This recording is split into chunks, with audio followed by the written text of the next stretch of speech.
last week I met with a leadership coach who told me she's been building a new program for the last 2 years.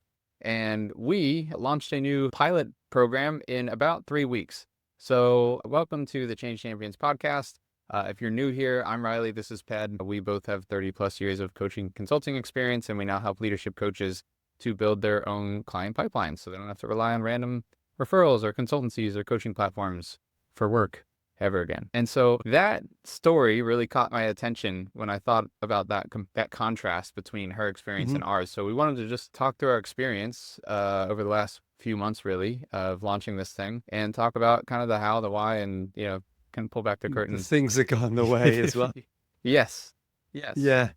Well, you know what she said, building something for 2 years, I can totally resonate with that. I've definitely been there myself because I think there's a whole bunch of things that I can unpack here. But at a high level, there's perfectionism syndrome. There is the build it and they will come mindset. There is also the, I guess, hidden procrastination around putting something out there, knowing that that's going to be vulnerable. So it's just easier to like be busy building because it feels productive, yet it's not the actual thing to do. So I get where she's coming from. Yeah, I totally relate to all of those things. I've felt all of those things at different points. Also, I think another one we haven't named here is, at least for me, I think it feels good to work on stuff that like pulls an idea out of your brain and it makes it real. Like whether anyone ever pays you for it or not, I think that's just like human to want to create Yeah. stuff. And I think it kind of hits this need that we have as human beings, but that doesn't mean that it's a good business decision, right? So any Right. of those reasons, I think, those are things that we can all slip into, and probably, well, you and I at least can definitely, Definitely have. yeah, definitely have and can relate But to. not this time. So yeah, not this time. Should we just segue straight into that then? Yeah, go for it. Yeah, well, we conceived of an idea and had it launched within 3 weeks, which was probably the quickest but collectively we've done that, or even separately. And it was the way we did that was because we designed the offer, not the program. We did have an idea of broadly how the program's going to run, the content that we want to cover, but really at almost like a strategic learning design level. But what we focused on more was what's the promise? Like, what are we actually offering people? If they go through this program, what happens at the end? And that maybe took us 3-4 days. It was like a week max, including the weekend, that we worked on it asynchronously. And that was kind of fun. You worked on a bit. I then picked up with a 5 hour time difference. I would just pick up where you'd left off and make a little bit of progress. And then you'd pick it. It was like almost like a baton race, the relay. Yeah, and caveat here, like asterisk, because I can already hear someone watching, listening, saying like, "Well, I don't have a business partner to hand off Sure. the baton to." But I think it's like there's pros and cons, right? Like I mean, I was a track and field athlete, so that's a perfect analogy for me, because like the handoff is everything, because it can completely kill a race if there's Yeah. any friction there. Which, like, let's be real, there always is something. Like there's just the Yeah. communication, hey, did you do this part? Like you have to get people Yeah. up to Yeah. Yeah. speed. So what's that saying? It's like, if you want to go fast, go alone. If you First. want to go far, go together. Yeah. Well, all we're talking about right now is going fast. So Yeah. realistically, We were probably slower than we could we have been probably, if we were yeah, just, like you could yeah. go even faster. And hey, 3 weeks, to each their own, tomato, tomato. I Yeah. think it's like, it was fast enough for us. But ultimately, it's like, as long as it's faster than 2 years, God, 2 months even, like it's too long. I remember we did Yeah. something that took 2 months because we were not doing what we'll continue to share in the rest of this episode. And it totally backfired because it was like, we weren't, well, actually, the reason is because of what you brought up, the offer versus the product. And so just Yeah. to clarify that for people who haven't heard of it before, the easiest thing is, like, I think about buying like a box of cereal on the like in the grocery store. The cereal, the stuff inside the box is the program. Like that's your deliverables or the coaching or the consult, like whatever the thing is. But the box, that's the offer, and that's what people buy. They don't buy, like, imagine if you went to a grocery store and it was just like labels. Like there was nothing on the shelf. It was like you just read a label and say, okay, I'll have that. And then they go into the back and they pull out a bag of cornflakes or whatever the thing is you're buying. It just, I can't even imagine that. That's like a YouTube, like that's a That's weird, consumerism right there and then. But yeah, yeah, you're right though, and it's not that the product isn't important. You still of want course. good quality ingredients, and it's well made, and it's not gonna rot uh, the moment you Shelf like stable. open it Yeah, or no, whatever. Right? yeah, Exactly right. So the product is important, but that's not the right. thing that convinces people to buy. It's the packaging, it's the offer around it, which is what you're saying.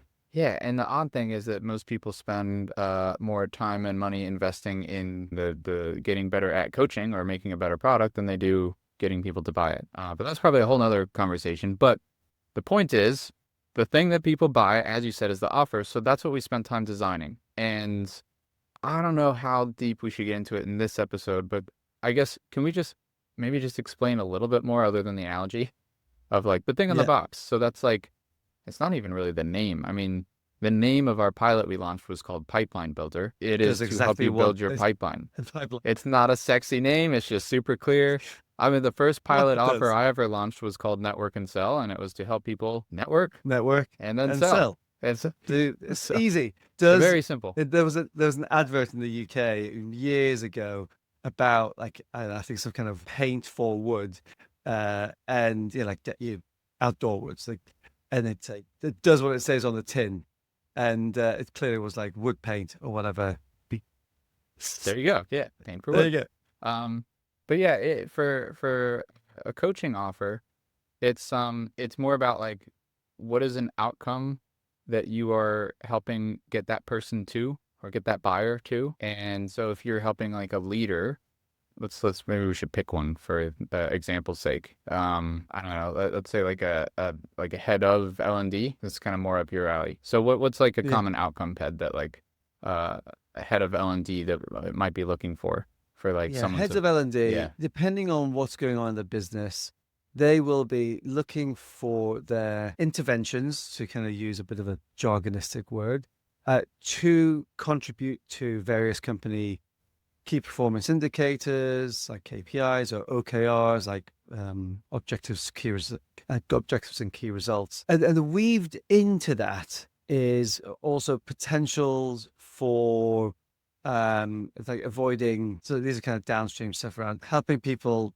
have difficult conversations, give feedback, etc. So those things end up being like the I guess like the product, like a session on how to give feedback, right? That's the promise is then, okay, well, what's the downstream effect of that? And it'll be something to do with better managers getting better scores for how effective they are as managers. It's like one proxy measure.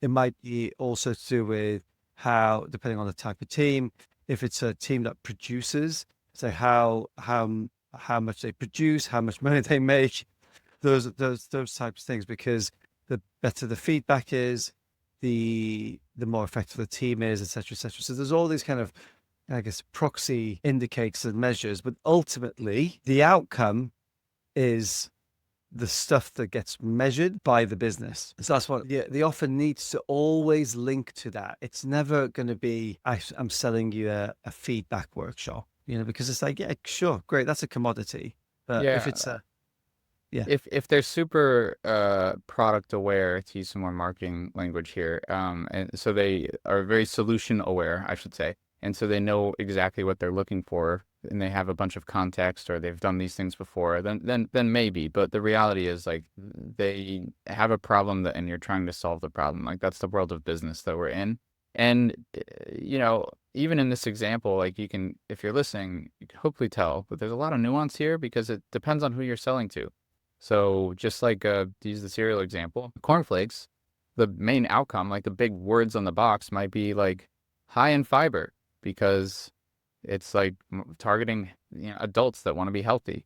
Whereas like I don't know, for me as a kid, Captain Crunch, like it's like loads of berry flavor or something. It's like, well, it's for kids. They don't give a shit about fiber. They care about how berry full it tastes. So whether it's, L&D, a small company, a large organization, one-on-one coaching versus team versus like a retreat or facilitate, like all of these, it's all context. It's all context. And you have to know the person you're talking to and put the things that they want on the box.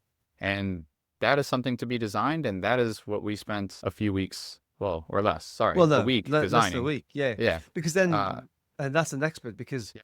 that allowed us to put it out in the world. And instead of Yes. waiting for 2 years, we waited for 2 weeks, in fact, 9 days, because we put it out there. And there was an order in which, and this is some tactics for you, if you want to sell something or at least get some market feedback around whether it's a desirable thing or not.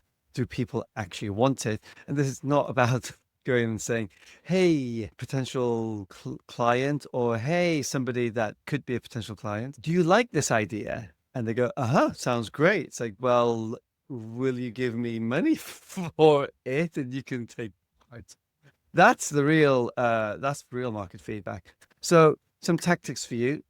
Start with the people who are warmest, people that you know, and then work to colder. So we went out and We hit 3 areas. Yeah. we To have sell three out in areas. 9 days, we hit the 3 areas. So yeah, what's the warmest that we started Yeah, with? go on. Do you want to just like share how we Yeah. did it? Yeah. Real people. So I know, groundbreaking.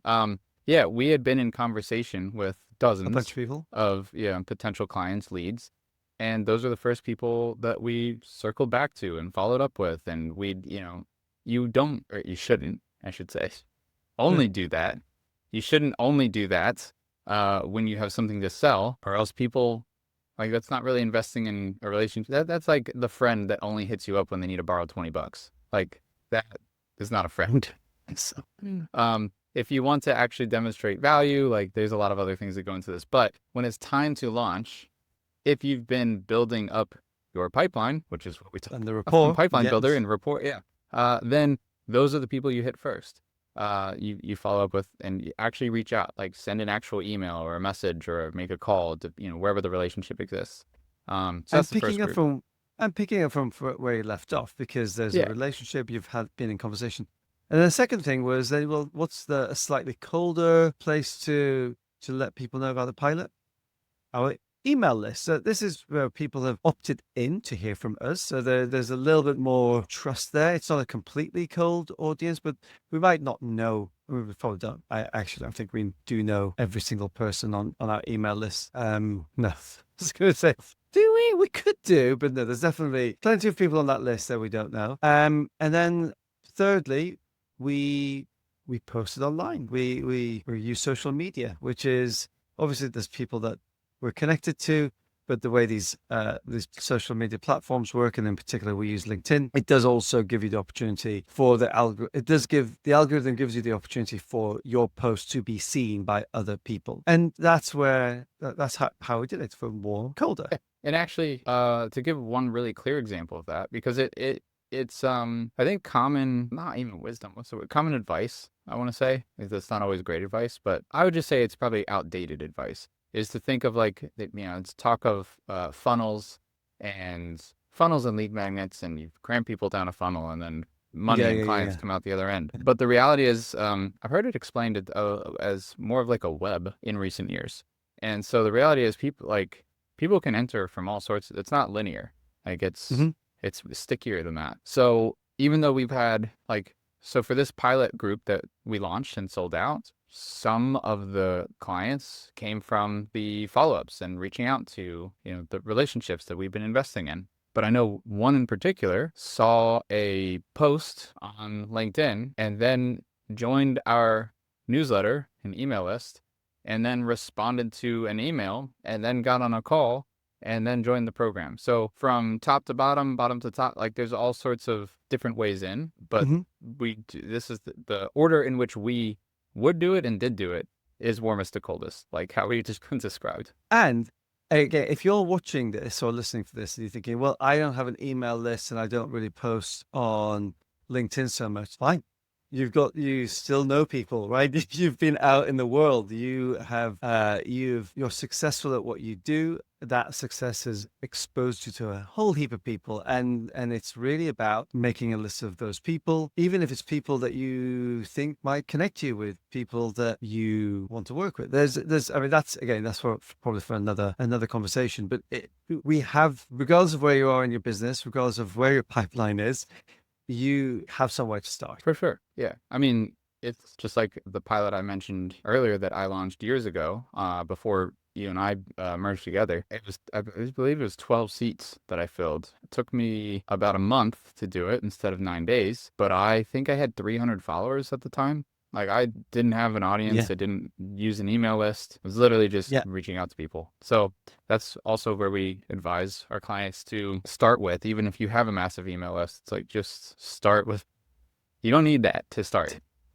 And I mean, it is a good point to plug that now that we've been talking about this pilot that we've launched, we are doing another cohort. So if you do want to find out about that, there is a link somewhere around this video where you can join the wait list, and you'll be the first to find out the details for our second cohort on the 16th of July. So it depends when you're watching this. If you're watching it before the 16th of July, click that link. You'll be the first to find out. And if you watch us after the 16th of July, we'll be sending out information about it on the 20th to the full email list at that point. And then if you miss that, we'll be posting it on social media after that. So you're not going to miss out one way or another. So yeah, that's how we launched it within 3 weeks. Is there anything else we want to say about that? Because Well, just so I think there's the common questions that pop up of like, well, I don't have this or I don't have that, or like in my business. But then I also think there's a lot of life circumstances that get in the yeah, way for people. So I'd love to use you as as an yeah, example, Ted, to maybe bust some of those myths. yeah. Well, I'm in a shed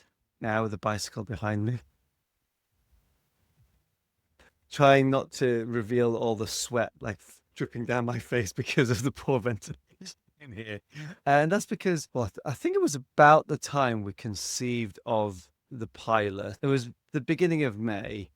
That's when my wife and I got confirmation that the house that we've been trying to buy for 4 months at that point was going to happen. Which, side point, for those of you that don't live in the UK, buying a house in the UK is fraught with this low and high level anxiety that comes out because you don't have confirmation. There's nothing set in stone about a house buying process until pretty much the last 2 weeks of the process. So you don't know when that's going to be. People can pull out the whole buying process. So all very stressful, to say the least. And so, yeah, so we had to figure out all the moving stuff and also coordinate builders to renovate the flat that we're moving out of, because I'm also selling or helping to sell my mum's house so she can move into my old flat. And I've got an 11-month-old baby. And I mean, that's just even big, that's just very high level. I mean, every time I was saying to Ryder before we recorded this call, when we were like, how are you? And I'm like, I just don't want to complain about how much shit is going on, Yeah. because I mean, that was in May. We're now In in July. July. Yeah. It's still ongoing. It's And just 2 months yeah, of just, yeah, moving out of a house into a house, selling another house, renovating a house, 3 birthdays, including your soon-to-be 1-year-old son coming up. Is this month? Yeah, yeah, end of this in month. July. My So, wife's birthday tomorrow. yep, there's Yeah, just and that's life. It's just that's the fun. life. So it's just life, exactly, and that's life, and that's Yeah, if it would have been so easy for us to have just deferred and said, oh well, let's do it when things calm down. And in fact, Bradley, we did have that conversation at one point, and I don't know how. I can't remember exactly the ins and outs of how we ultimately made the decision, but it was quite a quick one where we just agreed that there's not ever going to be the best time to do it, because if it wasn't that stuff, there certainly will be something else. And I know that, I mean, we've had, without going into too much, but we have both had experiences of bereavements when we're launching something. So, and navigating through that, and maybe not in the same kind of gusto as we did with this one, but there's just always something happening, and the reality, if you're running your own business, is your business can slow down, but it can't grind to a complete stop. I mean, it can. We will just stop. But we don't want to be in that position, right? We want to have a pipeline that keeps on giving you clients. You want to be doing work that feeds your soul because you enjoy doing this work. We enjoyed this work. So yeah, we decided we're not going to postpone it because A, we didn't even know if anybody was going to buy it. It's like not a given, right? And that's another reason as a maybe like a re-emphasis point of doing something really quickly. You know, we put something together within a week, put it out in the world, and if nobody bought it, then we You didn't didn't really waste waste any a huge. time. Exactly. Yeah. Yeah, Yeah. And not only is that the most efficient way to do it, it's probably the scariest way to do it, but yeah, I have just seen over and over and over again that it is by far I just want to say it's the right way, because all of the most successful entrepreneurs that I know and coaches and consultants and in this space have all done it that way. And that doesn't mean that every single launch is perfect and they don't have any failures, but it's a much easier pill to swallow than building something for 2 years and then it failing and getting feedback after 2 years. Like, because at the end of the day, you only have so much life to live. It's not so much that the yeah, business yeah, won't wait. It's like, how much time do you have? And if you want to do cool stuff or building, launching, it's kind of like farming. Like, we gave ourselves a deadline, and that is what enabled us to take action and get it out there. But if you're like if you have like plants and crops and animals or whatever you're farming, if you're like not feeling good one day, you can't just not feed or water. They're just gonna die. Like, it you literally, should, man. like you have Such a great analogy. Yeah, right? love it. And you Yeah, don't feel that when it's like a potential relationship that might lead to, a gig or client work, but because it's an intangible thing, but it's the same thing. Like, you have to keep feeding your pipeline or nurturing your relationships, or else like your pipeline dies. And yeah. you are responsible for creating that urgency and that deadline, or else it just doesn't get done. Well, on That's my that, final in terms of takeaway. yeah, yeah. Well, on that, just for urgency and deadlines, like we said, we are running another cohort. We haven't finished cohort one, but the people in the pilot are enjoying it so much and giving us such great feedback that we know we've built something that has legs. And so we're going to take that as a signal to get a second cohort together, starting on the 4th of August. Have I got that right? 4th of Think August, so. it's a Tuesday. Well, Yeah, whenever if you join the wait list, you will get all the you'll details find out. whenever they come out. Yeah. And if you can't give yourself the kick up the ass to get your pipeline going, we will. That's what we built it. And that's exactly what the pilot cohort's saying. They're just saying, I needed this, or this is what I needed to just get my business going. So if that sounds like something you could benefit from, I'm the nice guy. Riley's the guy Bad that cop. kicks you in the ass, the bad cop. Does it in such a good way. He's very good at it. Oh, thank you. Look at his face. I mean, if you're watching, look at his face. You can't be mad at this face when he tells you to get out of your own way. Yeah. So yeah, go ahead and click that button, and we'll see you in the cohort, or we will see you next time when we do the next episode. See you then. Bye bye.